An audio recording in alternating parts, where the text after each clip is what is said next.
Sixth most common question: if Islam allows a man to have more than one wife, why does not Islam allow a woman to have more than one husband? As far as marrying women is concerned, the categories of women a man can marry is clearly specified in Surah Nisa, chapter 4, verse number 22 to 24. And it's mentioned in Surah Nisa, chapter 4, verse 24, that you cannot marry a woman who's already married. That means in Islam, a woman cannot have more than one husband. Before I give you the real reason, imagine there's already a scarcity of women finding husband. If a woman has more than one husband, this scarcity will increase. It will multiply the problem. Let's analyze what are the logical reasons that Islam prohibits a woman to have more than one husband. When a man has more than one wife, and if any child is born out of that wedlock, you can easily identify who is the father as well as who is the mother. But if a woman has more than one husband, and if a child is born, you can identify the mother, but you will not be able to identify the father. And if you go to admit that child in school, and if they ask you what is the name of the father, you may have to give two names.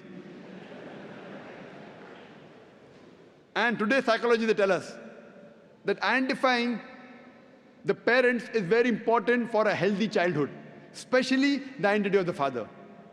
If you cannot identify the parents, the child has a lot of mental trauma.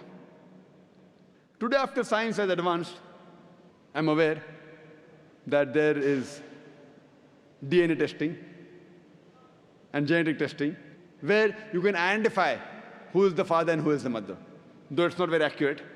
But even if I agree that maybe after a few years it becomes accurate, yet it has happened recently. All these years it wasn't there. And this is not the only reason why a woman is not allowed to have more than one husband. There are various other reasons. For example, today science tells us that a man is more polygamous in nature as compared to a woman. Today science tells us that because of the various behavioral and psychological changes that take place in a woman during menstrual cycle, she cannot do the role of multiple wives simultaneously. Whereas a man, he can do the role of multiple husbands simultaneously. Furthermore, if a woman has more than one husband or more than one sexual partner, and if all of them are loyal to each other, yet there are high chances that venereal diseases and sexual transmitted disease will emerge, and it can be retransmitted back to the man. Whereas if a man, today medical science tells us that if a man has more than one sexual partner, has more than one wife, and if all of them are loyal to one another, there are hardly any chances of venereal diseases or sexually transmitted diseases emerging in them. So scientifically also, and medically, it's no problem for a man to have more than one wife, but it's problematic for a woman to have more than one husband.